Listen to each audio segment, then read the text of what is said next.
अस्सलाम वालेकुम नाजरीन, चैनल @बुशरा स्टोरीज़ पर आप सबका इस्तकबाल है।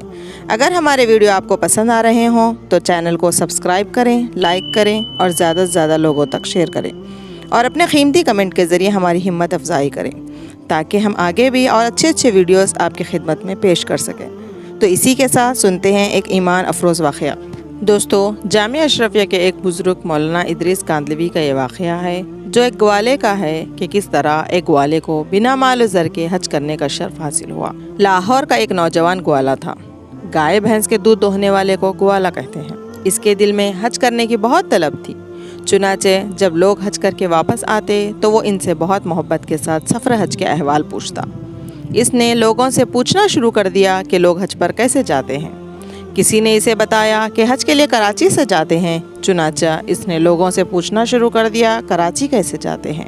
किसी ने कहा स्टेशन से जाते हैं, तो फिर वो स्टेशन पहुंच गया। अब वहाँ स्टेशन पर पूछता फिर रहा था कि मुझे कराची जाना है, कराची कैसे जाएं। वो कई दिनों तक लाहौर स्टेशन पर घूमता रहा। बिलाखिर एक दिन ट्रेन के टीसी ने सोचा कि ये बेचारा कई दिनों से फिर रहा है, लिहाजा इसके साथ कुछ ताउन करना चाहिए। चुनाचे इस ग्वाले से कहा, तुम मेरे साथ ट्रेन में बैठ जाओ, मैं तुम्हें कराची ले जाता हूँ। इस तरह वो ट्रेन के ज़रिए कराची पहुँच गया। कराची रेलवे स्टेशन पर पहुंचकर इसने फिर पूछना शुरू कर दिया, मुझे हज पर जाना है, कैसे जाऊँ। किसी ने इसे हाजी कैंप जाने का रास्ता बता दिया। वो हाजी कैंप चला गया। वहाँ तो पूरा शहर आया हुआ था। लोग बहरी जहाज़ पर सवार होकर हज को जा रहे थे। जब वो लोगों को सवार होकर जाते देखता तो इसके जज्बात के समंदर में और भी ज़्यादा जोश आ जाता। अगरचे इसके पास सफ़र के वसाइल नहीं थे, न टिकट था, न पासपोर्ट था और ना ही पैसे थे, मगर इसके दिल में हज करने का सच्चा जज्बा मौजूद था। चुनाचा वो वहाँ भी यही कहता रहा कि मुझे हज पर जाना है। एक दिन इसके दिल में ये ख्याल आया कि जो हाजियों का सामान जहाज़ पर लेकर जाने वाले कूली हैं, इनकी भी वर्दी है और इनको ऊपर जाने की इजाज़त भी है। लिहाजा इसने एक कूली से दोस्ती कर ली और इससे हाजियों का सामान पहुंचाने की ख्वाहिश का इजहार किया। ग्वाला ने कूली से वर्दी लेकर पहन लिया और हाजियों का सामान ले जाने के बहाने जहाज़ पर घुस गया और जहाज़ में छुप कर बैठ गया। अब वो वहीं पर इधर उधर वक्त गुजारता रहा। वहाँ तो एक जहाज़ में हज़ारों लोग होते हैं, क्या पता चलेगा कि कौन क्या है। इसके दिल में अल्लाह ताला की ऐसी मोहब्बत थी कि पासपोर्ट और टिकट के बगैर वो जज्बात के घोड़े पर सवार होकर अल्लाह का घर देखने जा रहा था। लोग तो अपने कमरों में बिस्तरों पर सोते और वो बेचारा बैठ कर वक्त गुजार लेता। इसने जहाज़ में अब्दुल्ला नामी एक बंदे के साथ वाक़फ़ियत पैदा कर ली और इससे कहा, भाई जब जिद्दा आए तो मुझे बता देना। चुनाचे जब जिद्दा शहर की रोशनियाँ सामने नज़र आने लगी और बहरी जहाज़ साहिल के करीब पहुँच गया तो अब्दुल्ला ने कहा कि वो देखो जिद्दा आ गया है। इसके बाद अब्दुल्ला ने देखा कि वो ग्वाला जहाज़ के छत के ऊपर चढ़ा और खड़े होकर समंदर के अंदर छलांग लगा दी। इसे तैरना तो नहीं आता था। चुनाचे जब वो नीचे गया तो फिर ऊपर ही न आ सका। जब अब्दुल्ला ने देखा कि ग्वाला तो नजर ही नहीं आ रहा, वो समझ गया कि ग्वाला डूब गया है। इसने दिल में सोचा कि शायद अल्लाह को यही मंजूर होगा। जब अब्दुल्ला ने हज कर लिया और तवाफ़ ज़ियारत के बाद हरम शरीफ से बाहर निकल रहा था तो अब्दुल्ला ने देखा कि वो ग्वाला भी हरम शरीफ से बाहर निकल रहा है और इसने अरबों जैसे कपड़े पहने हुए हैं। अब्दुल्ला ने ग्वाले से पूछा कि आप वही हैं जिसने समंदर में छलांग लगाई थी। वो कहने लगा, हाँ मैं वही हूँ।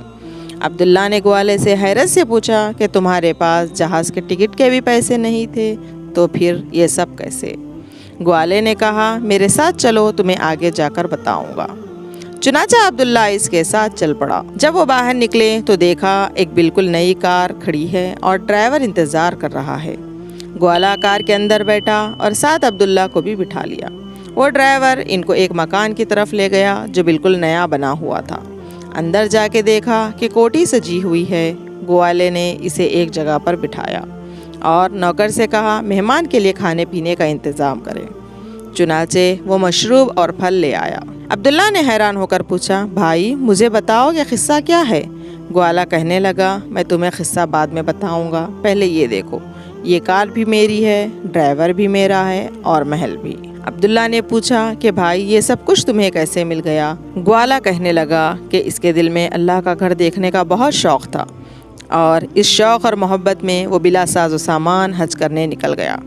जब वो जिद्दा पहुंचा तो इसने कहा, ऐ अल्लाह, بس میں اپنے آپ کو تیرے حوالے کرتا ہوں۔ یہ کہہ کر گوالے نے سمندر میں چھلانگ لگا دی۔ اسے تو تیرنا بھی نہیں آتا تھا، بس ایسے ہی ہاتھ پاؤں مارتا رہا کہ لہروں نے خود ہی دھکیل دھکیل کر ساحل کی طرف پہنچا دیا۔ جب پہنچا تو نیم بے ہوشی کی حالت میں تھا۔ جب اٹھا اس نے ادھر ادھر دیکھا تو باہر جانے کے سب راستے بند تھے۔ ساحل کے ساتھ گرل لگی ہوئی تھی۔ گوالا وہیں گرل کے پاس بیٹھ گیا۔ اس نے دیکھا کہ اس گرل کی دوسری سمت ایک گھر ہے اور اس گھر کے صحن میں ایک گائے بندھی ہوئی ہے۔ دو آدمی اس گائے کا دودھ نکالنے کے لیے کوشش کر رہے تھے، مگر گائے ان لوگوں کے قابو میں نہیں آ رہی تھی۔ وہ بڑی مصیبت میں گرفتار تھے۔ ایک آدمی گائے کو پکڑتا تو گائے بھاگ کر دوسری طرف چلے جاتی۔ وہ تقریباً آدھا گھنٹہ اسی کے ساتھ کشتی کر رہے تھے۔ گوالے کا تو کام ہی یہی تھا۔ جب گوالے نے یہ منظر دیکھا تو اس نے انہیں آواز دے کر اپنی طرف متوجہ کیا اور اشارے سے دودھ نکالنے کی پیشکش کی۔ وہ تو عربی بولتے اور سمجھتے تھے، اس لیے ان کو اشارے سے ہی دودھ نکالنے کی پیشکش سمجھ آ گئی۔ اللہ کی شان دیکھیے کہ وہ کوٹھی اسی پورٹ کے ڈائریکٹر کی تھی۔ اس کا ایک بیٹا تھا۔ ڈاکٹروں نے اسے ہدایت کی ہوئی تھی کہ اپنے بیٹے کو گائے کا دودھ پلایا کرے۔ اس نے اپنے بیٹے کے لیے وہ گائے رکھی ہوئی تھی۔ گائے کے اندر دودھ تو ہوتا مگر وہ اسے نکالنے نہیں دیتی تھی، جس کی وجہ سے ڈائریکٹر اور اس کی بیوی کو بڑی پریشانی تھی کہ بچے کو دودھ پورا نہیں ملتا۔ جب گوالے کو دودھ نکالنے کے لیے کہا تو اس نے گائے کو ذرا ہاتھ پھیرا اور اسے پیار کی بات کہی تو وہ مانوس ہو گئی۔ گوالے نے ان کو 8-10 کلو دودھ نکال کر دے دیا۔ جب ڈائریکٹر کی بیوی نے دیکھا تو بہت خوش ہوئی۔ جب ڈائریکٹر صاحب سے ملاقات ہوئی تو اس نے پوچھا، آپ کون ہیں؟ گوالے نے کہا، میں پاکستان سے حج کرنے آیا ہوں۔ وہ کہنے لگا، ہم تمہیں واپس نہیں جانے دیں گے۔ اس نے کہا، تم اچھا دودھ نکالتے ہو۔ گوالے نے کہا کہ میں دودھ تو نکال دیا کروں گا لیکن مجھے حج کرنا ہے۔ وہ کہنے لگے، تم فکر نہ کرو، ہم تمہیں حج بھی کروا دیں گے۔ دوسرے دن اس کی بیوی نے اپنے والد کو فون کیا اور اسے ساری تفصیل بتا دی۔ اس کے والد نے 200 گائے بھینسوں کا باڑا بنایا ہوا تھا۔